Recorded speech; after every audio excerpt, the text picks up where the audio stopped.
Welcome back to Tasteland. I'm your co-host, Francis Zira. And I'm Daisy Aliotto. Your other co-host. A reminder before we get started that we are recording a Mailbag episode on Thursday or on Friday. Are we recording on Friday? We need your questions by Thursday. We need your questions by Thursday, yeah.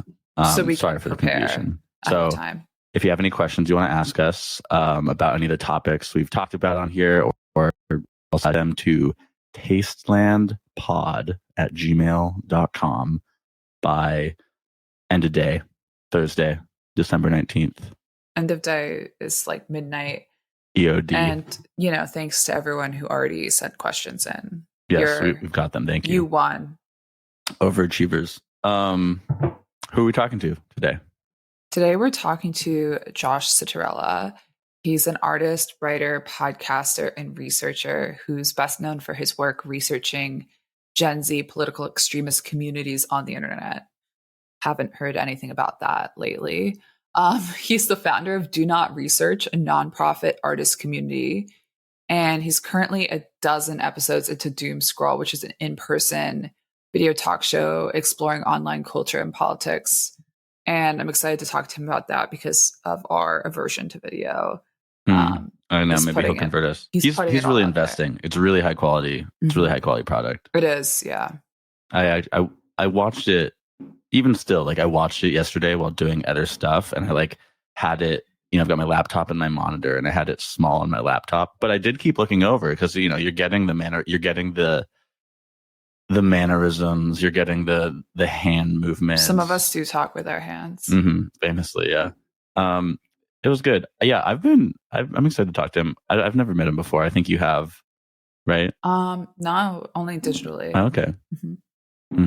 I've been following his work for plenty years, though. Whatever, in the mid 2000s, seeing some of the, I don't know if I knew they were his at the time, but some of those jogging images. Famously, you might have seen a beer and a baguette as a koozie type of thing. You don't remember the beer koozie, the baguette koozie? No. It's a famous image. I don't know. Okay.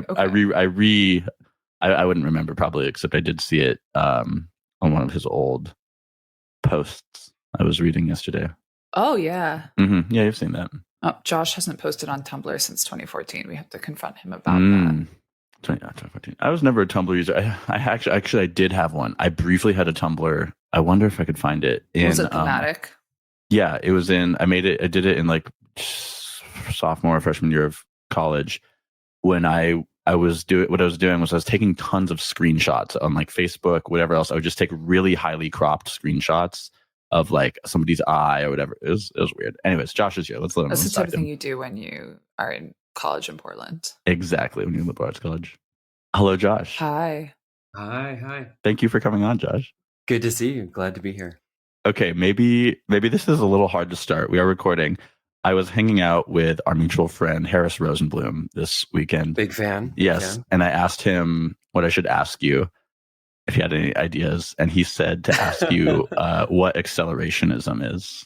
God, yeah. The single most misused and widely applicable term on the whole of the internet. What is it? There's a good friend of mine, Greg Gravara, known as JReg on YouTube, and he does, I believe, an entire alphabet, A through Z, of all the accelerationisms.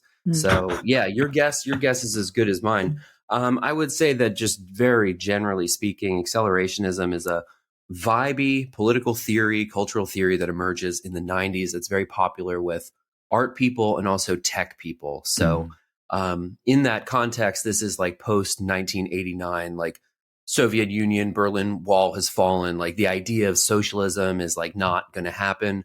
And so accelerationism is this kind of pop philosophy among academics and intellectuals that is the only way out is through. And so we'll find vectors within capitalism for us to make our utopian society. And sometimes in the early years that was applied as copy left. It was very popular among hackers. It's changed a lot in obviously the last 30 years. And now you have basically an infinite sprawling genre of all sorts of different groups: right accelerationism, left accelerationism, unconditional accelerationism, effective accelerationism. This is a reason one on Twitter. There's ZAC, GAC, gender accelerationism. That one's actually kind of interesting. New to me. Which is the idea that industrial society has produced essentially hormone disrupting chemicals at a global scale, such that the turtles are now changing genders. So this is like they're making the frogs gay. This is like that. Yeah, but I mean that's real. Frogs have always been gay. Did you even read Frog and Toad? They were lovers. They were roommates. History will say they were roommates. It's fiction canon. Anyway, not to be a stickler. Be a stickler. They're not gay. They're intersex. So the atrazine, which is I believe an agricultural pesticide that runs off into the water supply, is absorbed by amphibians that have an order of magnitude more exposure to this stuff than humans because their skin is porous. And so it will cause them to develop all sorts of like multiple genitalia and like just a whole wild party. But so that's the same or separate from the turtles? No, it's related to it. It's related to it because the in the particular example of the turtles, I'm going to forget whatever ocean current it comes from, but the temperature of that Gulf Stream, jet stream, whatever water these turtles are swimming in. It raised in temperature, and that also there were certain chemicals from whatever industrial production was upstream, such that these turtles were exposed to xenoestrogens, essentially. Without getting like too in depth, there's a lot of chemicals in our industrial environment that are metabolized by different organisms as estrogen, and so the turtles transitioned. They became female. It's written by a pretty niche Twitter philosopher who describes herself as lesbian-RX, lesbian neo-reaction. So this is, neo-monarchy. I'm not even going to explain it because it doesn't make sense, but there's a lot of accelerationisms. The E in EAC actually stands for estrogen, and that's why venture capitalists are so into it. And the Z in ZAC stands for Zin. I don't know if you guys do that. Yeah. I like that. How much do you know about eels, Josh? Eels? Yeah, I think... I don't know. What is there to know about eels? So much. I read a whole book about eels a couple years ago, and we don't really know like where they actually spawn or how they like know where to go. I read a really interesting thing about eels actually last week was I think it's the Vittles newsletter. It's like a London. Vittles is a fantastic newsletter. Yeah, it's really good. Newsletter and restaurant out of London. Yeah. So it's this really good piece about like the disappearing pie and mash shops in London and how this is like this old like working class London culture thing. And it would be, I'll probably get some of it wrong, but it's just your pie, your mashed potatoes, and then this like this cilantro liquor, whatever. And I think it was the pies that were eel, and it dates to this time when like the Thames was full of eels, which were imported from Holland. They weren't actually this British thing. So it's this like disappearing British culture that's like, this kind of fake nostalgic idea of British working class when, eels aren't even actually this originally British thing. So that's everything I know about eels of late. That's all you know. Wow. Yeah. I listened to the Bridges podcast. I'd never heard of the Bridges podcast. I'd heard of Destiny. I'd never heard of the Bridges podcast, but I listened to the episode you were on a month ago yesterday at 2x speed. For the first 2 hours. It's still a long episode. It's really long. Well, for the first 2 hours. That's a 3-hour meal. It's 3 hours. I did 1.5x speed. But one thing I wanted to get into that you mentioned as an aside there that I figured, you didn't get into there. So why don't we take those leftovers here? You said, I would like to redesign social media and make it a division of the post office and put digital stamps on everything. So I'd love to hear you talk about this. And then I also couldn't help but read that in light of Trump saying that he wants to privatize the post office. Yeah. What an absolute shame. Okay, so I will not shut the fuck up about this. I've been saying this for a decade. Happy to go into it very in depth. Please. Well, can I first just preface that Destiny gets a lot of heat online, and I'll just give some of the backstory about why I did that podcast. Previous to people knowing about Destiny in his current instantiation now, which is, I think, a contrarian status quo defender, which is less productive than he was a few years ago. There's a young man whose name is Caleb Kane. He went by Faraday Speaks online. He released a video in late 2018 or early 2019 called How I Fell Down the Alt-Right Pipeline or Alt-Right Rabbit Hole. I forget right now. Coincidentally, he is also the young man featured in the New York Times Rabbit Hole podcast. He is the first 3 episodes of that. That's his story about getting radicalized. He was on Doomscroll for episode 10, interviewed him, got his side of the story. He was also profiled by Kevin Roose, who's a journalist for the New York Times, in a piece called The Making of a YouTube Radical. That is Caleb's story. It includes the quantitative data of what he watched and for how much. You've got 2 YouTube accounts that's like everything he ever viewed, his entire history, incredibly revealing, and enormous amounts of content that he was viewing. So famously, Caleb attributes his getting out of this right-wing pipeline to a debate between Lawrence Southern, who was, if you're not familiar with the context, this is someone who is a libertarian leaning, but became far right in the kind of arc of 2016, was one of the first people kicked off of Patreon because she was on a boat that was blocking a migrant ship from docking in Italy. So she happened to be filming a YouTube video at that time. And this was understood as the maneuvers of the boat risked, if I recall correctly, capsizing the migrant ship. So it's illegal. I mean, I don't particularly know if it was illegal. It was against the terms of service. I could say that confidently because this would create a real world risk for harm, right? Like she is making this content, but then also people are going to be injured in the process. Right. Like if you were like live streaming on Patreon and speeding your car, it's the same thing, right? Yeah. Or, you know, I mean, a more extreme example, if you're storming the Capitol, you know, you're doing property destruction or something like that. There are rules around these things. It's crazy. They're monetizing as illegal acts. Who would do such a thing? Exactly. So I just offer all of that to say that like this is someone who is not just a commentator online, but is like actively involved in, you know, right-wing movements in the world. Destiny humiliated and embarrassed this person by pulling citations from The Economist that she based her entire arguments off of, reading his own passages that just flatly complete 180 turn disproved what she was saying. And he did that not just for Lawrence Southern, but a lot of different people. So in a certain period of internet culture where young people were getting radicalized towards like, you know, really, really far right, reprehensible ideas, Destiny was invaluable and was the only person who was able to do that. So for all of the stuff that he has done that I, you know, completely disagree with, his positions on Israel, all of these types of things, his positions on Ukraine, all of that, I didn't want to touch any of that in the podcast. I just wanted to sit down and communicate my talking points that socialism in the 21st century is different than the conversations you have been having. I think it was successful in that capacity. I should say, well, no, let me say, I mean, I listened to the whole thing, even if it was on 2x speed, so I probably didn't absorb it. It was really good. I didn't know much about him until this year and like seeing clips of him on Twitter with like Norman Finkelstein and then recently with Adam Friedland, et cetera. But I don't know, I think one of your great talents, and this is kind of what Doomscroll this is really what all your work is about, is like, you know, going into these spaces and like speaking to people in an objective manner and getting them to open up and like just be honest and discuss these things kind of without judgment. So that's I'll frame you and frame this podcast in that way for the listeners now. Josh, can I just ask something?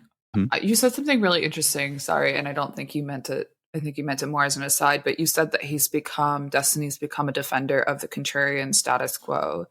And can there be such a thing as a contrarian status quo? Or does that run against the point of contrarianism? Right. No. So that's a great point.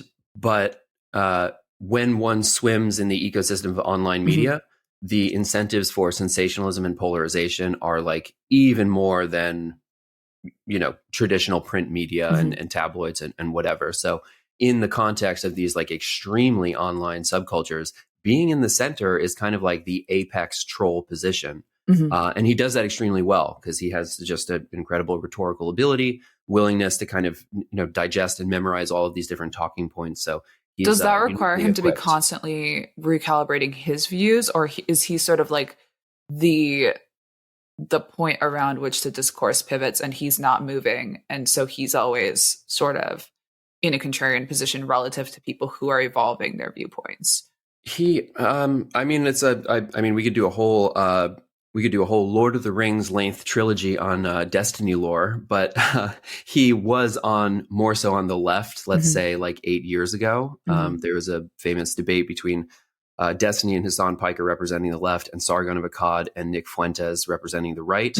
All of those four people have very different views now, but at that time it was not explicitly clear about what their differences were. Classical liberalism versus paleoconservatism, and omniliberalism, as Destiny would refer to it, and whatever Hassan is now, democratic socialism, something like that. Those rifts had not yet emerged. But I think in the process of cultivating a more left-leaning following, because he was debating these right-wing figures, Destiny became alienated by just the kind of, crazy communism aspect that teenagers get up to on the internet. Like, I've got a hammer and sickle in my bio and we're doing revolution. And he was like, no, actually, I think he wasn't a socialist to begin with. This basic like MMORPG identity adoption type of stuff that your work covers. You mean? Like he was like, this is bullshit, and let's I want to ground this in something that I think is real. Is where he's coming from. I tend to think that even the liberals now are kind of we're all doing MMORPG to politics. It's like we've got our iconographies, we've got our talking points, our identities. Right? It's like, we use it in a disparaging sense, but role playing is an incredibly powerful tool, right? Like the Rand Corporation does this, like radical, I was in a Discord server with the Seasteading Institute as they organized a role play environment. Like these are ways of testing different realities. They open up the political imagination. All that stuff is essential. Seasteading is actually the only fun place to be to role play, because like we can all be Captain Jack Sparrow. We're on a boat. I was going to say, like, it would be a shame if the postal service was privatized, because I actually got a letter in the mail the other day that said that I'm actually the only person with perfect political opinions. And who sent that? Who isn't posturing? I don't know. It wasn't signed. I assume God. That's that's. But wait, let us take that. Let's go back to the let's take that and run redesigning social media and making a division of the post office. I'm really curious. Yeah. So okay, all right. This started out as a joke between myself, Mike Pepe, who is the author of Against Platforms, that's coming out in January from Penguin, and Brad Trammell, artist, collaborator, writer, longtime friend and collaborator of mine. And we used to joke about this in reading groups back in like 2011, that we should just nationalize Facebook now. We should make it a division of the post office. I think the answer has been kind of sitting in front of us this whole time, that it is, in fact, it's implicit in the word post, right? Like we have rules about how human communication is supposed to operate. So taking a kind of really holistic position to redesign some of these things, I would say that the underlying, to set the frame for this, the underlying antagonism is this public versus private sector thing.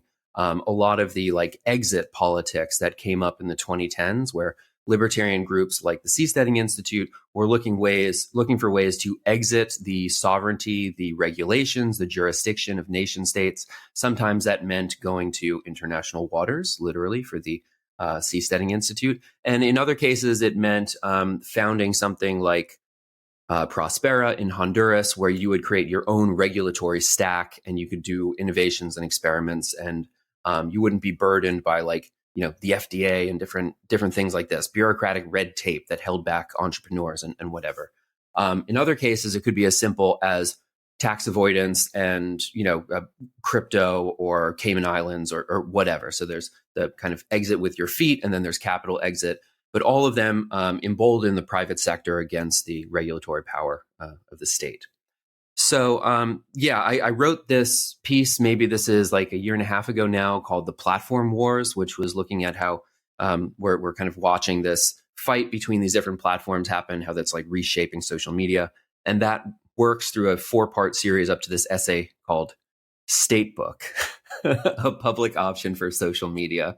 And I just kind of meticulously go through all of the ways in which I would transform it.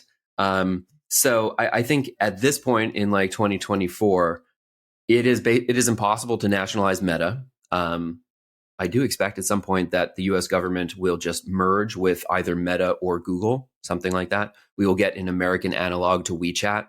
And I think that will be mostly for the worse, to be clear. But my proposal was to start a public option that runs parallel to all of those private couriers. So in my mind, Twitter, Meta, Instagram, Facebook, whatever, all of those things are like UPS and like FedEx and DHL or whatever. They're private couriers. But then we also have the post office, and the post office has, slightly different economies. There are other services that are guaranteed to you, like a universal service obligation. And in this kind of emerging antagonism between the governance structure of private platforms and states, as we have known them thus far in the 20th century, there are a few kind of key aspects that start to come to light, which is cartography, currency, and identity. So these are the conventional roles of the state as we've known them since like basically the Treaty of Westphalia, like a territorial dispute between the French and the Germans in like the fucking 1600s or some shit. But like a state is like a thing that is defined by these lines on a map. And now it turns out that platforms are kind of doing all of those things, right? Like literally there's this famous example of Nicaragua invading Honduras by accident because they set their military patrol maps through Google Maps. And there was a clerical error that put the line between those countries, a few miles into the sovereign territory of Honduras. And so, yeah, they're like, wait, are we being invaded? Like, why is there this military jeep running through our territory? So which is, the most, I think, heightened example that practically speaking, states no longer delineate where they are and are not, right? We have kind of ceded these conventional functions of the state to platforms. Identity, kind of an easy one, which is the blue check system, right? There's all sorts of methods of identity through these platforms, which is not used to your state, not like your state ID or something like that. There's even examples of, I think the most exaggerated one is something called WorldCoin, which is, have you heard of WorldCoin? I have, unfortunately. I've walked by the place. There's a place in Manhattan where they've got like the orb that you verify. What do you do with the orb? It's like a silver bowling ball. It's like kind of spooky. You put your face up to it and it scans your eye. Yeah, exactly. It's a retina scan. Every individual in the world, even identical twins, have the same, have a unique retina scan. So you have an unspoofable form of identification. I would do it if I got TSA pre-check as part of it. You get some money, actually. There's an incentive. There's a bounty for it. I think you get like $150. That's so exploiting the poor coded. But I agree with this framework of cartography and currency and identity, but not to put a bee in your bonnet, but I would add a fourth function of the state that has been taken over by private companies that I don't think cleanly falls into all three of these, but touches all of them. Do you want to guess what it is? Is it something to do with polling and democracy? No, it's storage. Like file storage or archives, like libraries? All storage. Yeah. No, I hear you. Yeah, that's really right. Francis has heard me talk about storage so much. Actually, shout out to Max Neely Cohen, who just did an amazing interactive essay through, I think, the Harvard lab about digital storage in the next 100 years of storage. It starts off from the premise, I haven't finished it yet, but it starts off from the premise of like, if you had to store something for the next 100 years, what would be the most secure way to do it? But storage is one of my areas of special interest because I think it explains almost everything in contemporary life. And increasingly is not all public or all private. And there's a lot of areas where it's actually not clear who is responsible for storing things that have, kind of a load bearing role in history. And I guess identity. That's what I'm saying. It touches identity, cartography, and currency. Like I think of cryptocurrency as the first storage backed currency, even more so than, American currency, which hasn't been backed by, precious metal in a very long time. In terms of like software design and the like incredible anomaly of like library archives existing throughout human history. Like these were endeavors that were largely undertaken by states, either kingdoms under feudalism or like 20th century states under capitalism, because it's really fucking expensive. It's really expensive to store this stuff, keep it temperature controlled.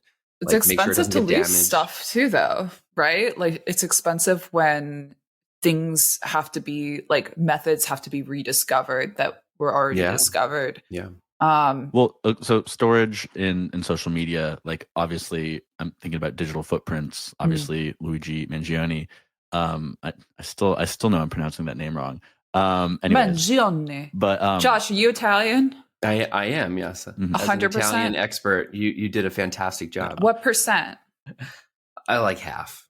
Okay. But no, it's like, I mean, as immediately, you know, after his identity was revealed, then it's people trawling up the Goodreads and all these other things. And like, so social media is like this storage for identity, right? In terms of social media being a storage, like, I mean, storage for other things too, but it's a storage for identity, maybe in the same way that like a state has like whatever data on you, your fingerprints, you know, social security number, everything attached to you. Like the social media is this other type of storage that's like a less abstracted identity, right? Your Spotify I think for me the direction that this points is kind of the most extreme example is WorldCoin, which is, to be clear, it's on crypto rails. So this is a stateless infrastructure with unspoofable identity. Once you get your retina scanned, you then have a wallet that is, you know, biologically connected to your retinal scan. It deposits your money, so there's an incentive to do it. And then easily on top of those crypto rails, you can build all sorts of, you know, correspondence and other types of transactions. So that to me looks a lot more like 21st century governance. But I guess to kind of steer us into the statebook idea before we lose track of this too much, like clearly the attention economy of social media as it's currently designed is having downstream political implications that nobody particularly likes, right? So that was kind of like the in for me to start to make this argument about what a public option for social media could be, and why that would be desirable. So introducing some different incentives in this case. So I think the kind of famous example that always comes to mind is that when we have these conversations, when we talk about something like privacy, we tend to think of this as like a technical problem, right? Like we have all been trained to kind of think like software engineers because those are generally the most powerful people that make big political decisions in our society. Oh, don't tell them that. I mean, credit where credit is due. These are the designers of our current world, and they also have to take responsibility for the world that they built. If that's what they want to say, then you got to be like, okay, I guess we did fuck this up a little bit. Yeah. But imagine a situation like this: you are tasked with creating a method of communication between subjects or users within your platform, either a state or just Facebook or whatever. And you need to make sure that this cannot be interrupted, and people can't like read each other's messages, right? So I think the immediate thing that we go to is like, well, we need to do Signal. We have to have this cryptographically sealed. We need like the highest kind of tech that not even quantum computing can break. And we just start to like seek out all these political solutions. There's a very simple one. It's a, you know, incredibly revelatory technology still in use today. It's called an envelope. Pigeons. Yeah, we being will carried by pigeons. Envelopes. We will consider adding a pigeon department in their little foot, little backpack.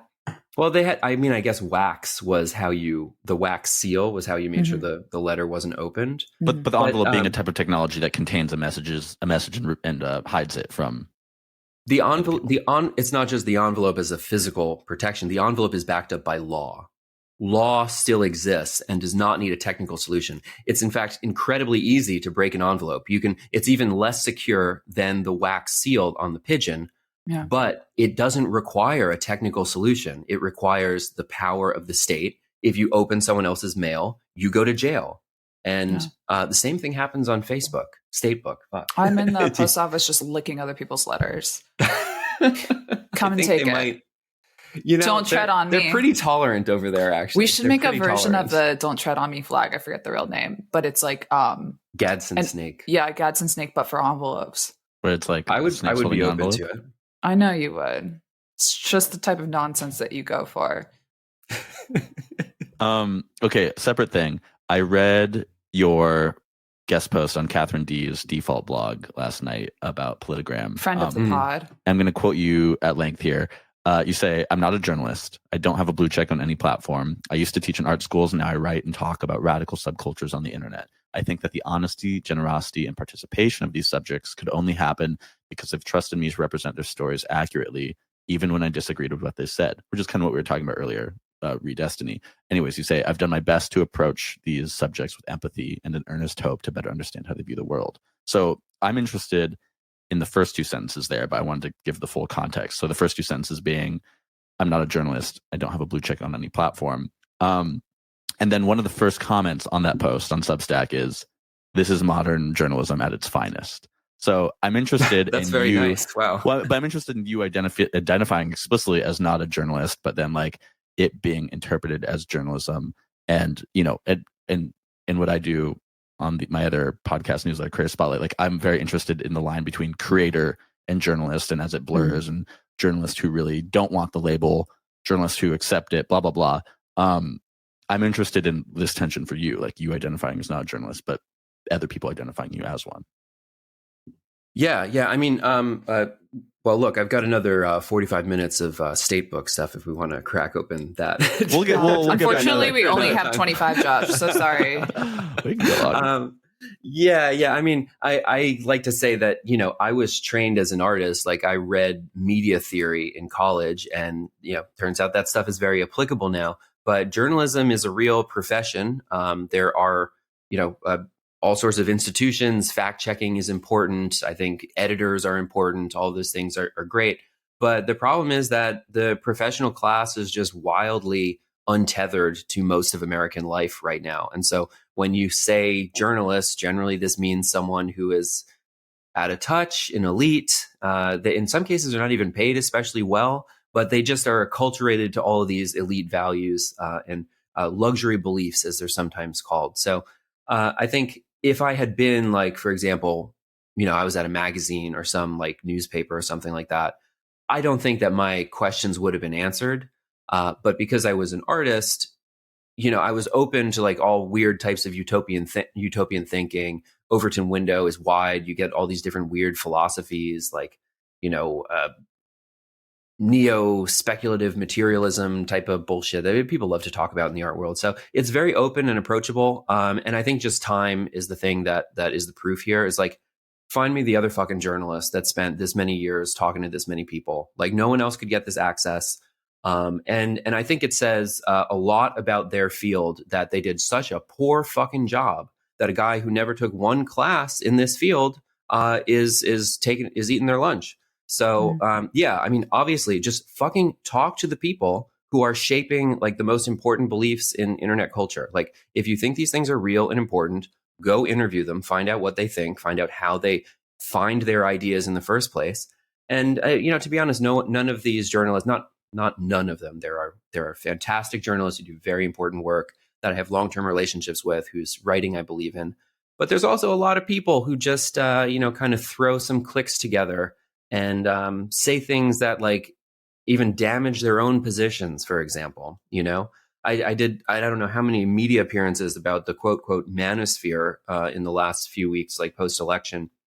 But the idea that people they're trying to conflate like mainstream comedians who have audiences in the tens of millions with like niche far-right influencers, and then lump them together under some like label as if all those people have the same beliefs. It's like you can't say that, and that damages your own positions. Like you are essentially making the argument for your political opponent, in that you're saying the vast majority of Americans have fascist beliefs. Like that is, and we need to preserve democracy by letting them vote. Like it's so self-contradictory. But never put it past a journalist to sabotage their own political agenda. So yeah, I mean, I'm I don't call myself that. I call myself an internet culture writer. Most of what I do is writing theories, writing the interviews in some cases.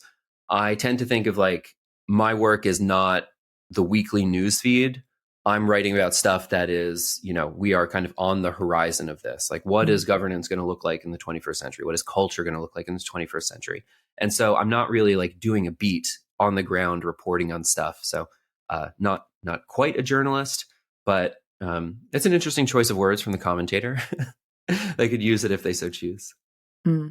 I wanted to ask you about the role that the manifesto is going to play, or increasingly going to play, especially in Gen Z political identification and, Gen Z being sort of the vanguard of political party realignment. I think millennials are very, I would say, democratic generation, like we're the Obama generation. Yeah.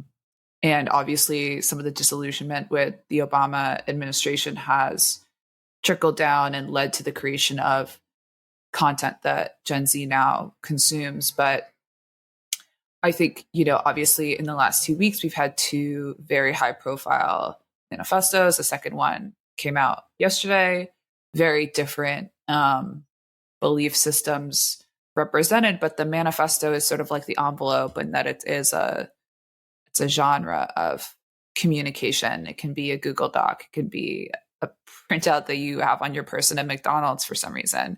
Are we going to see like more discussion about manifestos, and like what is the MVM? What is the minimum viable manifesto in your opinion?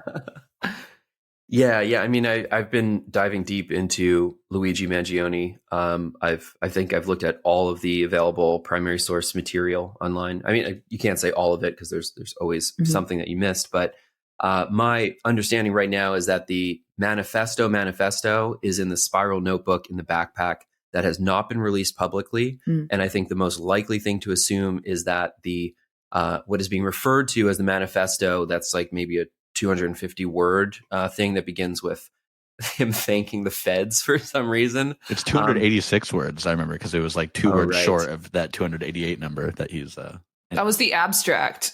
Yeah. He didn't get a chance to upload it to JSTOR. That was supposed to be the abstract. I think that is more like it was the executive summary. I think it's for the cops is what I would have to guess. If I were someone that was a political ideologue and I knew the world was going to read my manifesto, of all of the people I've interviewed in the last few years, I would not name Michael Moore as my influence, right? It's like you would be getting in the weeds. You'd be mentioning all the deep cuts. You'd be name dropping, showing off all your political philosophy. So I think that there's a longer form manifesto that we will eventually get, maybe. But the document we have right now is like, I think pretty slim. And clearly just based on his Goodreads, his social media profiles, and his correspondences with various writers, like Luigi knows quite a bit more of philosophy than he is pointing towards in that document. So yeah, I think it's pretty disappointing for most of us because he has kind of, from what I've been able to put together, a pretty interesting belief system that is complicated and involves twists and turns. And so it's just kind of unsatisfactory to read that document and be like, oh, this is why. Because we all knew healthcare was bad. Like it's basically like a disappointing version of his Ted Kaczynski review on Goodreads. It's like the same length. Yeah. It's just it's not that substantial. And a lot of these people like. But to be devil's advocate, why does it matter? He already did the praxis. Like, why do you need a manifesto? When most of political communication online is like, it's all manifesto, it's all signaling, it's all philosophy. So few people actually go out and do something. He did something. So why is identifying why is so consuming? Because people are going to abstract it. And what have people been doing the past 2 weeks on the internet? Just like putting so much meaning on it and like interpreting. But they'll do that anyway. Yeah, but then that's like at least one rock you can put in the stream that like is a little harder to erode the meaning of, right? Maybe not. I mean, for me, I want to see his ideology spelled out, so it's explicitly clear that this is someone who was trained and educated to valorize entrepreneurship, to valorize tech and innovation, and even all of his kind of ideological political training led him to do this act. I wanted to just be very clear that this is not somebody who is reading like Rosa Luxemburg or some like left-wing theory. So I think it's useful in that respect. But yeah, I mean, the American healthcare system is why, so Josh? fucked. Why do you care? Because you care about the truth? Because I want to. I think this will be a demonstration that, despite all the ideological programming in the other direction, the American healthcare system is actually so fucked that someone who has been trained their whole life to valorize that system can actually be turned against it. Like, I think that will be important. But I mean, I would largely agree with you that like what we say on the internet often does not matter. Sometimes it does, but it mostly doesn't. It's a lot of talk, and doing stuff in the real world is when things really matter. So, well, yeah. I think everything matters. Like, words obviously matter. Although I feel like on our episode with Kat Francis, I feel like I kind of went into how this year I sort of had a crisis of language where I realized for the first time that for a lot of people, words don't matter. They obviously matter to you, Josh, because of your vocation. They matter to me, obviously, as a writer. But the majority of people will not engage with the manifesto in the text. They will engage with it on a level that's mimetic. They're already engaging with the idea of the fact that there is a manifesto on a mimetic level, and they're engaging with the praxis itself on a mimetic level.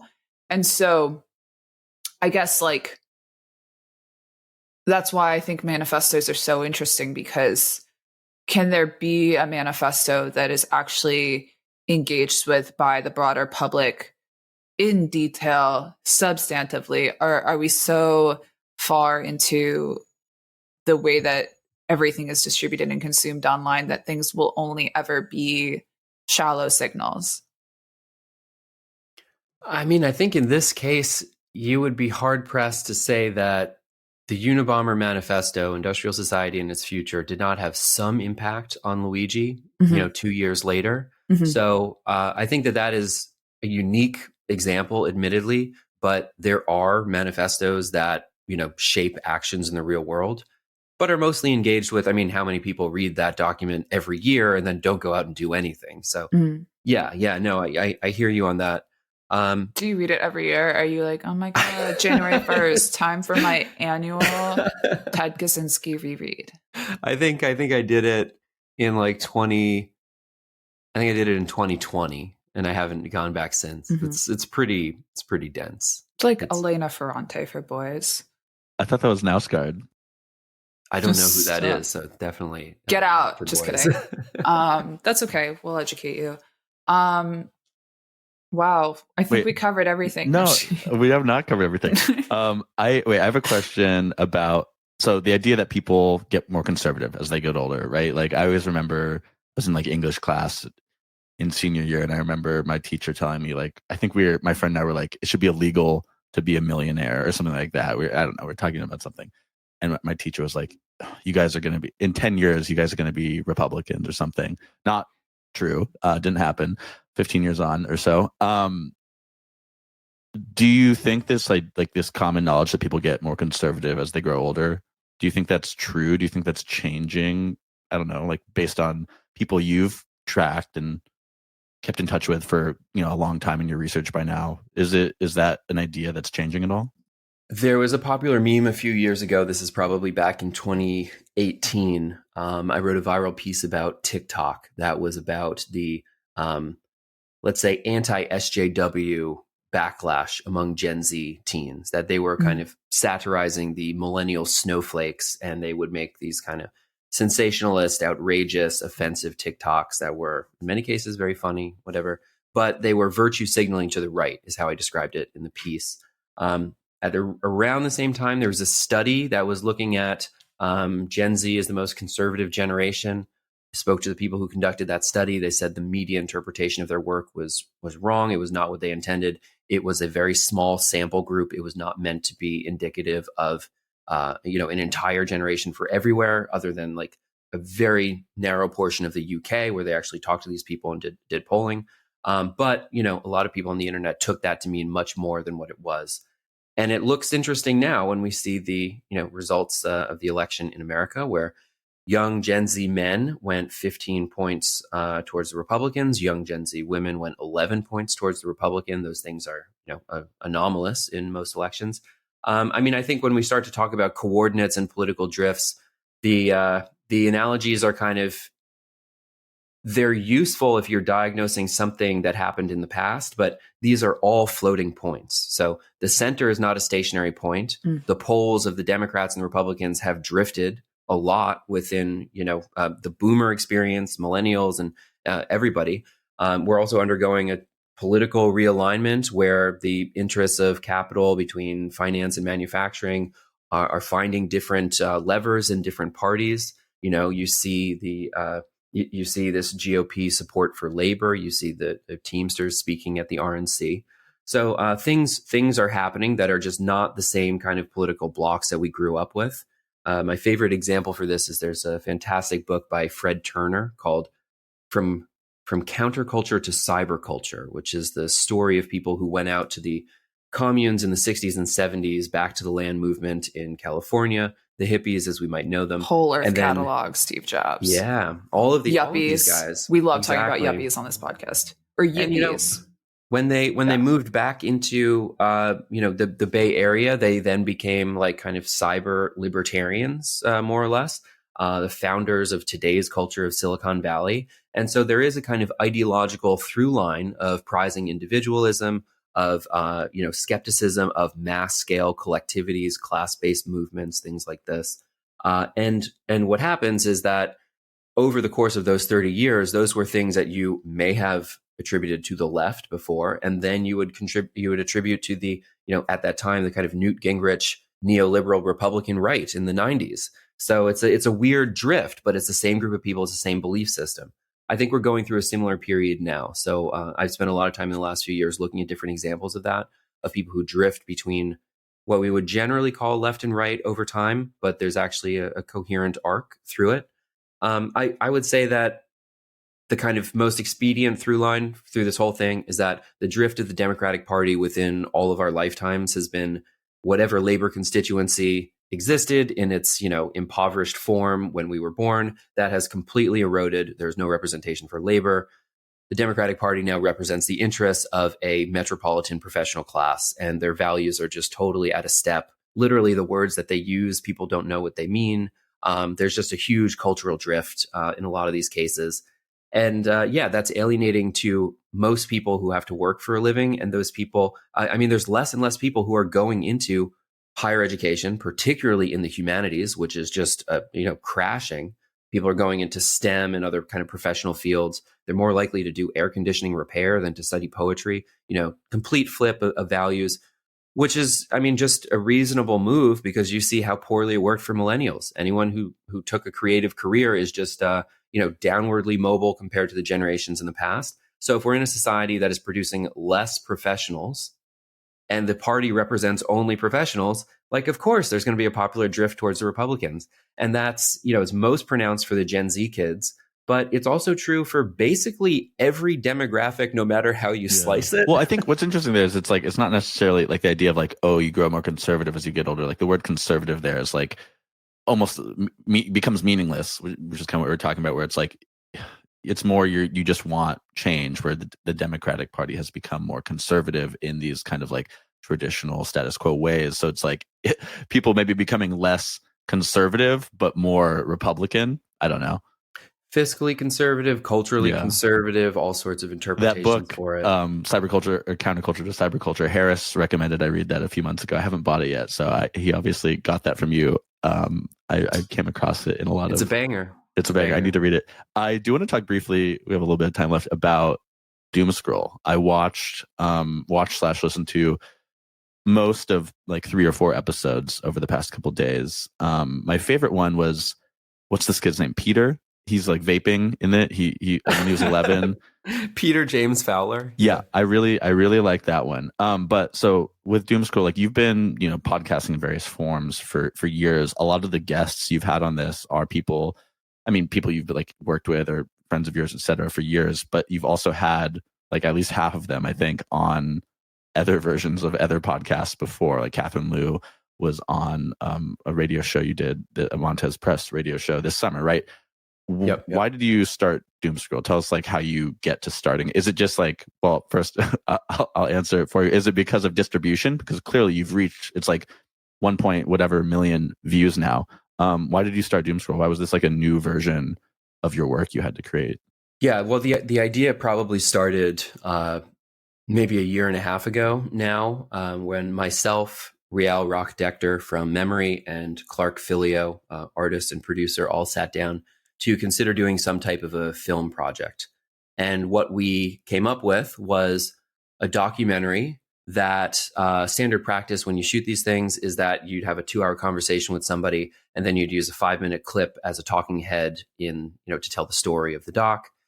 And we decided that we could kind of do both of these projects at the same time, where we would produce the podcast, have those long form interviews. We'd take the clips for the documentary story, but then we'd also just publish those conversations. Practically speaking, we had no video to show anyone at all. I'd been doing the podcast for like 4 years, and it looked like shit when I was on Twitch. It was just, it's like what I'm on now. It's like a little webcam and You stuff. think that we look like shit? No, your setups look great, but like mine is video. fucked. Yeah. This is Well, that's why nobody can tell where you live, because you're in a bunker. I started in my mom's basement, and then I did stream from underground. For Many like such 2 years, cases. So everybody for season 1 was just someone that I could like text or email and be like, "Hey, you're a fan of the podcast. Do you trust me enough to take this leap? And I promise the video will look good and you won't sound stupid." So I picked the voices that I wanted to hear from to tell these important stories. And for season 2 that we're shooting starting tomorrow at 8:30. How many episodes? How many episodes total are in season 1? There's 12 out right now. How many more? We did a block of 12. So we did nice. 3-month weekly uploads for 3 months. That was season 1. We filmed all of that in advance. And now we're calling it we're just starting a rolling schedule to release stuff. Because we did not know. The audience expanded like 10x, maybe there's 300,000 views views on the Maddie Healy one on YouTube, for example. Yeah. And from like a niche intellectual newsletter and podcast where I was talking about really detailed in the weeds, like research quality stuff that's not, especially clickable and entertaining or whatever. It's just a totally different animal now. Is this the growth? Is the growth the network effect of YouTube? It's the recommendation algorithm on YouTube. Yeah. Plus the guests too. Plus the there's a reason Maddie Healy guests. has 300,000. Yeah. Right. But there's also Catherine Liu has 5,000 subscribers on Substack, and that's her biggest platform. So there is also this other thing that's going on where people are just resonating with that video, which is now at 250,000. There's a comment that's like, I listen to this video every week or whatever on your Instagram. Nice. Yeah, she is really talented and really special. I'm a huge proponent of her work. But all of that is to say that like Doomscroll is continuing. This is the project now. It's a little bit surreal because I still think of myself as an artist, and I, have niche conversations in the art world. But now there's also this other thing that I guess more people know me for than what I was doing before. And so when you think of yourself as like, oh, I'm the guy who does this now, that's a kind of surreal thing.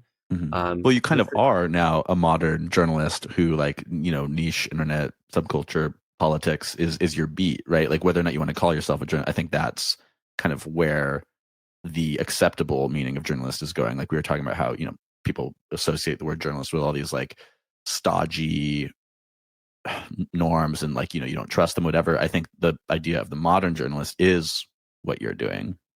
Well, the reality is that it's dominated by either comedians or MMA fighters. So I think an artist is maybe an upgrade in that context. Absolutely. I know you for the baguette koozie, actually. Oh, shit. Really? No, Francis told me about it an hour ago. That was, that's a deep cut. Yeah. Wow. Yeah. Anyways, we're grateful for your work. I need to go back and listen to them. I listened to like most of 3 or 4 of them. You're very good at what you do. The way, we've been talking a little bit about words and, words not having meaning. You are somebody for whom it is very impressive how much specific words have specific meanings. It amazes me how you're able to hold all these different anarcho monarchy, etc. These terms, and, actually juggle those things. It's very impressive. I appreciate that. It's I wish I didn't ever have to learn it, because I'm now just poisoned with knowing all the accelerationisms and the techno-libertarians and Would you consider yourself black-pilled? No, I try to be an optimist. I try to be a left accelerationist. I'm white-pilled. I think we got some good indications actually happening. I think it's too easy to be like doomer. I think that's a good place to end it. Be optimistic. It's not that bad. Yeah, thanks. Yeah, see you next week on Tasteland. This has been Tasteland. Thank you for coming on. Thanks for having me. No, this is great. A huge fan of what you guys do, so very happy to be here.